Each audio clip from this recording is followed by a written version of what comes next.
Suite à une résolution du Congrès de la Fédération visant à déployer une campagne nationale pour la sauvegarde de nos services publics dans le secteur public, notre région a posé un premier jalon au printemps dernier, avec une sortie médiatique dénonçant à la fois les coupures de plus de 23 millions depuis les 3 dernières années dans la région du Saguenay-Lac-Saint-Jean, et en annonçant publiquement que nous serions présents dès cet automne sur la place publique pour lancer la campagne d'été.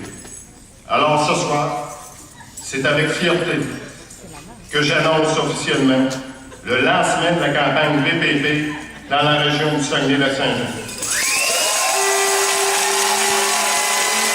J'appelle les travailleuses et les travailleurs à se libérer des syndicats, comme si aujourd'hui, en 2013, on n'avait plus besoin de syndicats.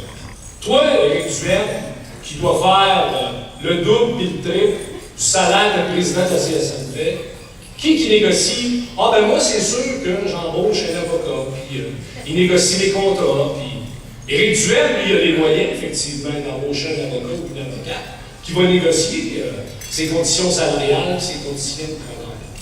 Et pour la majorité des travailleuses et des travailleurs au Québec, que tu sois syndiqué ou non syndiqué, si tu n'es pas organisé collectivement, ben c'est clair que tu ne pourras pas, tout seul, dans ton coin, négocier l'amélioration de tes conditions de travail. Oui, c'est vrai que le mouvement syndical a joué un rôle fondamental au cours des 35, 40, 50 dernières années au Québec. Parce qu'on a fait en sorte que les travailleuses et les travailleurs, particulièrement dans le secteur public, puissent bénéficier de bonnes conditions de travail et de conditions salariales. Mais le mouvement syndical a aussi contribué, M. l'animateur, à faire en sorte qu'au Québec, on se donne des services publics de qualité. Je suis intervenante sociale au centre jeunesse, puis oui, on prend notre travail à cœur. Mais je pense qu'aussi, pour donner des services, il faut nous prendre au sérieux, dans le sens que, on m'a toujours dit, l'outil de travail, ton outil principal de travail, c'est toi. Donc, oui, on veut donner des services de qualité, mais pourquoi que le gouvernement ne considère pas aussi important que les services? C'est-à-dire que, oui, on est notre outil de travail, mais ils doivent nous donner les moyens pour qu'on reste en place. Puis qu'on prenne soin de nous avant de prendre soin des autres. Il faut être solide pour prendre soin des autres. On peut-tu faire le débat avec notre membre pour voir si on est mieux pour faire de la prochaine négociation la priorité? La question salariale. Oui.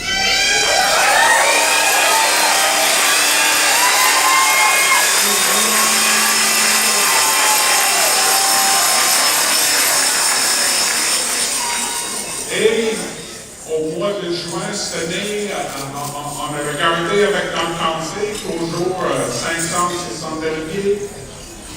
Et on a dit Confédération, nous, comme les CPE, vous autres, même s'ils ne sont pas à la table de négo du secteur public, ils subissent les mêmes conséquences. Le salaire, les augmentations salariales pour les CPE, c'est ce qui est négocié quand ce n'est pas décrété dans le secteur public. Préhospitalier, même chose. RIRTF, même chose. Les RSG, les mêmes choses. On s'est dit, est-ce qu'on n'est pas mieux pour se mettre tout le monde ensemble et faire une priorité? On a convenu ensemble, au mois de juin, d'aller voir notre membre au cours de la prochaine année, leur dire, écoutez, là, ça ne suffit pas de dire, oui, ça m'intéresse, une augmentation salariale.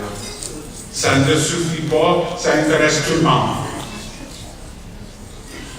Mais est-ce que ça nous intéresse assez pour dire que ça nous tente de bâtir une mobilisation extraordinaire sur cette question?